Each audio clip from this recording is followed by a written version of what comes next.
સુધી કોઈ પણ એસોસિએશને શું કર્યું? કશું નહીં કરવાની કશું નહીં. લગભગ હું માનું છું ત્યાં સુધી આપણા એડિટર ભાઈઓ 80% ને 100% કોઈને કોઈ ગ્રુપ સાથે સંકળાયેલા છે. આજ સુધી આપણા અપડેટેશન માટે કોઈ પણ મેન્ટરને બોલાવીને કોઈ પણ કાર્યક્રમ રાખ્યા છે નહીં. કે જે તે જિલ્લા અને તાલુકામાં મીટિંગો કરીશું જેથી સમય અને પૈસા પણ બચશે ને એ પૈસા આપણે યોગ્ય જગ્યાએ ઇન્વેસ્ટ કરીને સારું ફળ મેળવી શકીએ.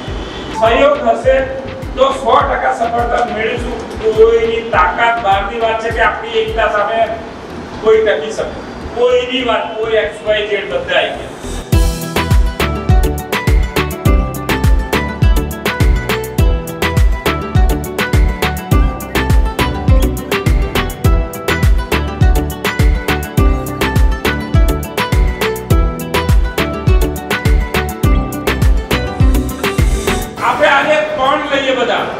કે આજે આપણે જેટલા છે એનાથી આવનારા સમયમાં બધાને વાકેફ કરીશું કે આ મીટિંગમાં શું નિર્ણય લેવાય, શા માટે લેવાય અને શું થવા જઈ રહ્યું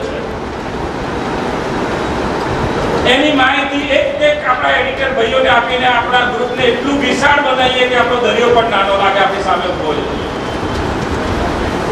તો પ્લીઝ આજે બધા એક સાથે હાથ અધ્ધર કરીને દિલથી કે આજથી અમે અમારી એકતાનું એક વચન આપીએ છીએ અને અમારી જવાબદારી રૂપે દરેક એડિટર ભાઈઓને આ માહિતીથી માહિતગાર કરીશું અને ટૂંક સમયમાં આપણું વિશાળ ગ્રુપ ઊભું હશે એવો એક વિશ્વાસ સાથે એક અવાજે બધા ભાઈઓના હાથ અધ્ધર હોય અને જેને આ ખરેખર દિલથી મોટા અવાજે બને ત્યાં સુધી એક સાથે બધા પોતાનો પ્રણ લેશે કે આજથી અમે આ નિર્ણય કરીએ છીએ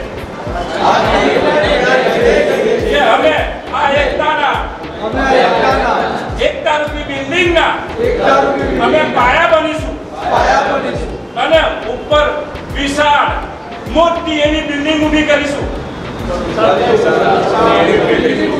બધાને માહિતી આપીને માહિતગાર કરી અને આપણે આ ગ્રુપ આ મીટિંગ શા માટે હતી, શું વિચાર છે, શું ફંડા છે, શું કરવા જઈ રહ્યા છે, શા માટે આપણું ગ્રુપ એસોસિએશન ઊભું કરવા જઈ રહ્યા છે એની માહિતી હું મારી જવાબદારી રૂપે ફ્રી હોઈશ ત્યારે મારા બિઝનેસને ડિસ્ટર્બ કર્યા વગર હું દરેકને માહિતી પૂરી પાડીશ અને બધાને આમાં જોડીશ અને જોડાતા રહેવા માટે હું અપીલ કરતો રહીશ. એમાં હું મારી નાટક નહીં અનુભવું, એમાં મને મારો ઈગો નહીં, આ મારાથી નાનો એડિટર છે, મારો ભાઈ છે એ વિચાર અહીં ઘડી વસાઈ લેજો. એ દાડે કોઈ નાનું નહીં દેખાય આપણામાં.